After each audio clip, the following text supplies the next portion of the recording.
এটায় ও পুজো করছে, এইখানটা বলছে এখন পুজো করছে। আর এখন আজকে হলো শনিবার, আর আমি এইখানটায় দেখো জোগাড় করে রেখে দিয়েছি। আজকে শনিবার যেহেতু নিরামিষ রান্না হবে, তো বেগুন ভাজবো, বেগুনটা নুন হলুদ মাখিয়ে রেখেছি। আর ফুলকপির তরকারি করব। এখানে আলু, ফুলকপি, কড়াইশুঁটি, টমেটো, কাঁচা লঙ্কা, আদা একটুখানি থেঁতে রেখেছি, আর সাথে ধনে পাতা। আর কিছু দেব না, একদমই নিরামিষ করব। আর ডাল একটু করব দেখি। আমার অবস্থা দেখো, আমি এখনও স্নান টান কিছু করিনি। ঘরের কাজ হয়ে গেছে, সবজি কেটে নিয়েছি। সকালে খাবারটা খেয়ে তারপরে ভাবছি আমি স্নানে যাব। স্নান করে এসে তারপরে দুপুরে রান্না বান্না করব। তো ওর পুজো হয়ে গেল। আমি স্নানটা সকালে করিনি, এখন ঘড়িতে 11:30 বাজে, আমাদের ঘড়িতে 11:20। তো স্নান করিনি, কারণ আমার মাথা প্রচণ্ড সেই রাত্রির থেকে ব্যথা করছে, সেই জন্য না স্নানটা করতে পারিনি। তবে স্নান তো করতেই হবে, ঠান্ডা লাগলো না কিসে থেকে জানি না, মাথা প্রচুর ব্যথা করছে। বাম লাগালাম, চোখ দেখো ছলছল করছে পুরো।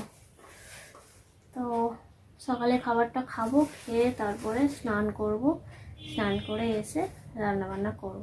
তো এখন থেকেই ব্লগটা শুরু করলাম। তো তোমরা সঙ্গে থাকো, দেখতে থাকো। জানি না কি দেখাবো, যা হবে সেটাই দেখাবো। আর মুড়ি ঢেলে দিচ্ছি।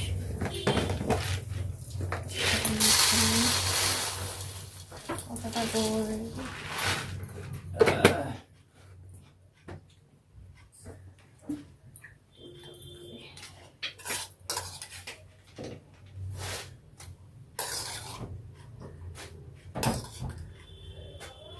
তরকারিটা রয়েছে।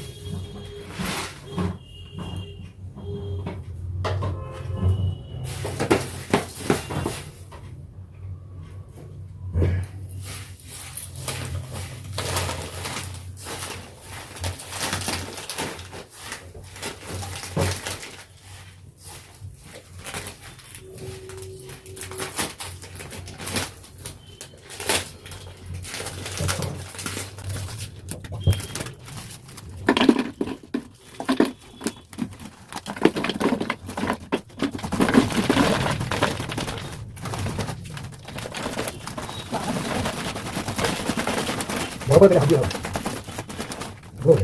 বড় আগে থেকে জানলে কত দিব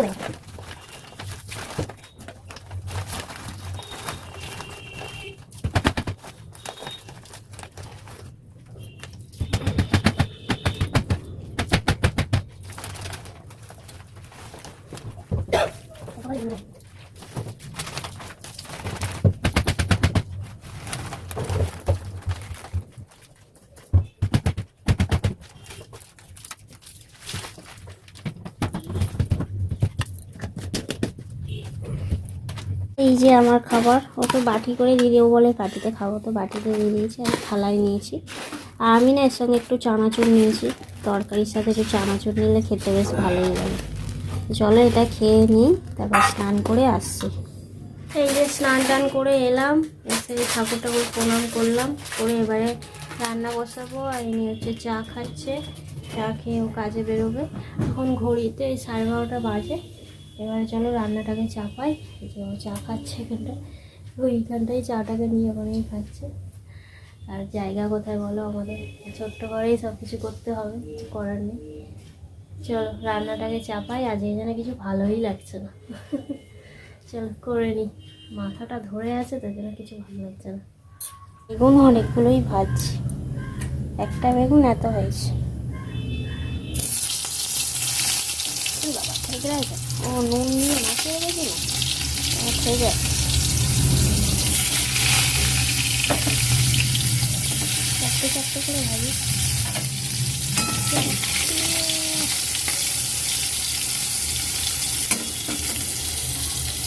আলুটা প্রেসার করে সেদ্ধ করে নিয়েছি, আলুটা পরে সাঁতাল দেবো। আর নদীর ঘরে তালা মারা, তালা মারা। এরা না, ওরা নেই, বাড়িতে নেই, ঘুরতে গেছে, মামার বাড়ি গেছে। মামার বাড়ি, নদীর মামার বাড়ি গেছে। তবে ভাসুর আছে। নদী গেছে বাপের বাড়ি, বাপের বাড়ি বলতে মামার বাড়ি গেছে। মানে নিজের মাকে নিয়ে তার বাবার বাড়ি গেছে। মা বয়স হয়ে গেছে, অসুস্থ, তো সেই জন্য গেছে আর কি। আর এমনি ভাসুর আছে, এখন দোকানে গেছে, তাই তালামারা, তো বাড়িতে নেই। নদী আর কি করবো, একা একা দিন কাটাচ্ছে। এখন আসবে না, সেই সোমবার আসবে। কালকে রাত্রিরে নাগাদ গেছে, 8টা নাগাদ গেছে। বেগুনটা ভাজছি আর ও বেরোচ্ছে। ও বেরিয়ে গেলে ঘর ফাঁকা, আমি একা ভাড়া লাগাবো। তো বেরিয়ে গেল, ঘর ফাঁকা, ঘরে কেউ নেই। একটু অদ্যই নদীর সাথে কথা বলি, তো তিনিও নেই, আর ঘরে একা একা থাকি। চলো রান্না বান্না করি, যেরকমটা আমি থাকি আর কি। দেখো আগে যখন নদী কথা বলতো না, তখন কী বলতো, বাড়িতে থাকলেও মনে হতো হ্যাঁ কেউ আসে, আসা যাওয়া করতো, একটা লাগতো। কিন্তু কথা বললো কি না বললো কি, ঘরে কেউ না থাকলে না কেমন একটা ফাঁকা ফাঁকা লাগে আমার। মানে যারা আমার খারাপও চায়, সবসময় ক্ষতি চায়, হ্যাঁ, মানে তারাও বাড়িতে না থাকলে যেন ঘরটা ফাঁকা ফাঁকা লাগে, মানে কেমন একটা লাগে কি জানি। আমার ক্ষেত্রে এরকম হয়, আর সবাই তো অন্যটাই হবে, কিন্তু আমার যেন একটু অন্যরকম। যাই হোক, চল রান্নাটা সেরে নিই, বন্ধুদের একটু ফোন করি বল।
এই যে আমি বাসন টাসন মেজে নিয়ে এলাম রান্নাবান্না করে। এটা খুবই ভারী জানো তো, প্রেসার কুকার কড়া সব একসঙ্গে রয়েছে, তো এগুলো মাজলাম। ডাল প্রেসারে সিদ্ধ করলে কী হবে, এই মাজতে হলো।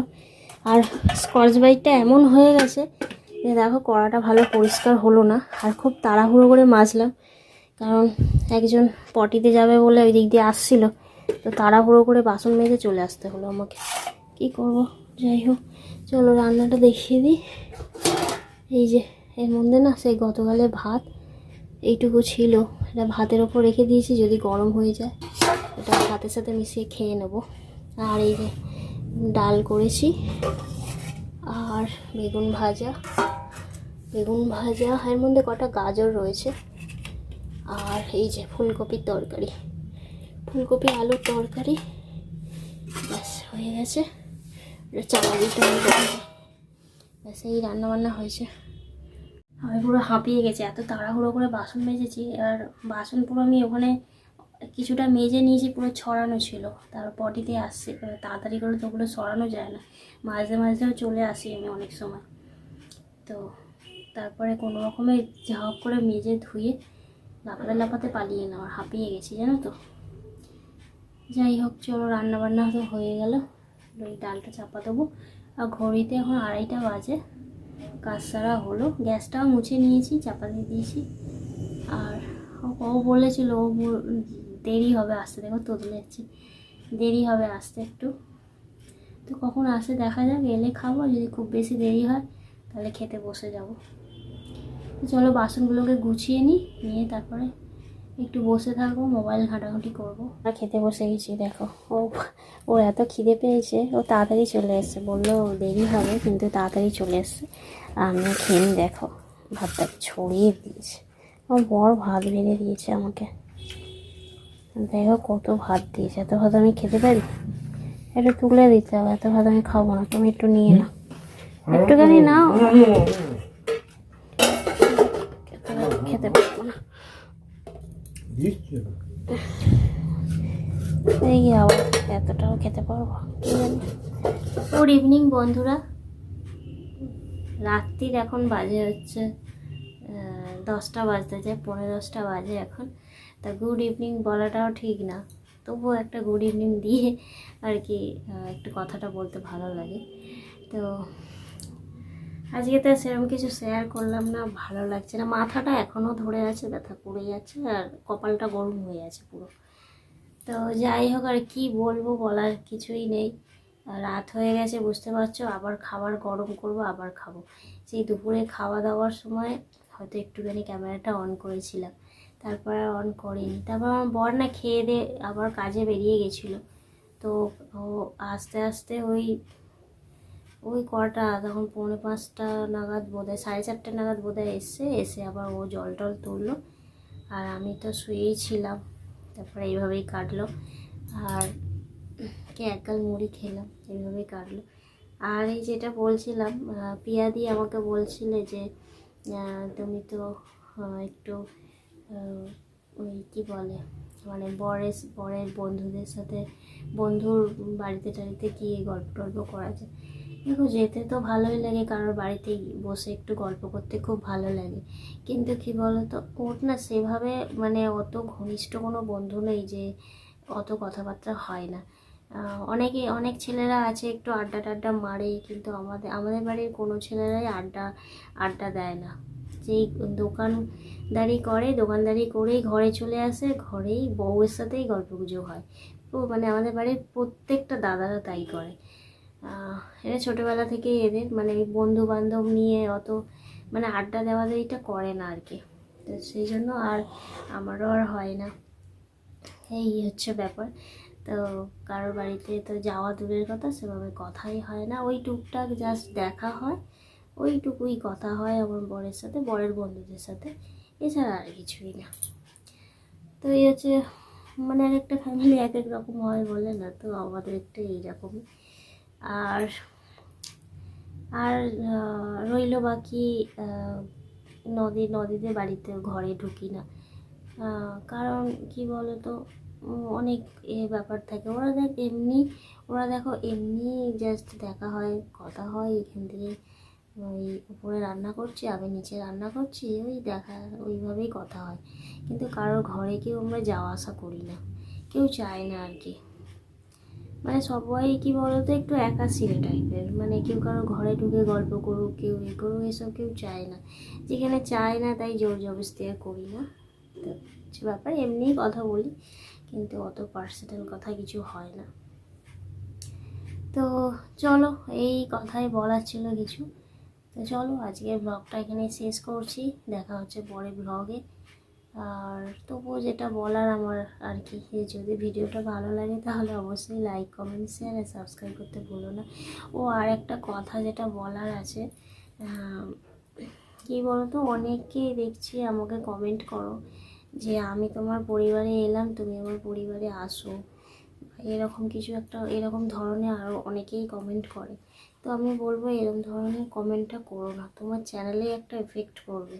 তো সেই জন্য এইরকম ধরনের কমেন্টে আমি কোনো রিপ্লাই দিই না, কারণ তোমরা দেখো, তোমরা যদি বলো পরিবারে আসো, এভাবে না আসা যায় না। পরিবারে ধরো আমি গেলাম, তাতে কি তোমার খুব বেশি লাভ হবে? লাভ কিছুই হবে না। তুমি দেখো প্রতিদিন তোমার চ্যানেলে গিয়ে আমি কিন্তু দেখলাম তোমার রেগুলার ভিডিও নেই, ভিডিও রেগুলার দাও না, থাম্বনেলও ভালো বানানো যায়, যদিও বা আমারও অত অভিজ্ঞতা নেই, তবুও আমি যেটুকু জেনেছি আর কি, রেগুলার ভিডিও দিতে হবে। আর তুমি কিভাবে ভালোভাবে ভিডিও দেওয়া যায় সেটা দেখো, কিন্তু এই অন্যের চ্যানেলে গিয়ে এরকমভাবে কমেন্ট করো না, এতে তোমারই একটা চ্যানেলে একটা ব্যাড এফেক্ট পড়বে। তো সেখানে তুমিও চাইবে না, তুমিও তোমার চ্যানেলটাকে খুব ভালোবাসো, আর আমিও আমার চ্যানেলটাকে খুব ভালোবাসি, আর আমিও চাই না যে তোমার চ্যানেলে কোনো ক্ষতি হোক। তো এভাবে কোনো কমেন্ট করো না, এমনি কমেন্ট করো, ভালো লাগবে, কিন্তু ওই রকম টাইপের কমেন্ট করো না যে আমি তোমার পরিবারে আসছি বা তুমি এসো, এরমভাবে কাউকে ইনভাইট করো না, যার ভালো লাগবে সে এমনিই যাবে। এটা মানে জোর জাবেস্তি না কিছু, যার ভালো লাগবে সে এমনি দেখবে, যার ভালো লাগবে না দেখবে না, ঠিক আছে? এই হচ্ছে ব্যাপার। তো এইটুকু বলার ছিল, তুমি খারাপভাবে নিও না কথাটা। যদি শুনে থাকো, আমি জানি তুমি আমার ভিডিও দেখো না, জাস্ট ওই কমেন্টটাই করো, তবুও বলে রাখলাম, যদি দেখো তাহলেই শুনতে পাবে, নইলে তো আর শুনতে পাবে না। তো চলো, আজকের মতো টাটা, দেখা হচ্ছে পরের ব্লগে।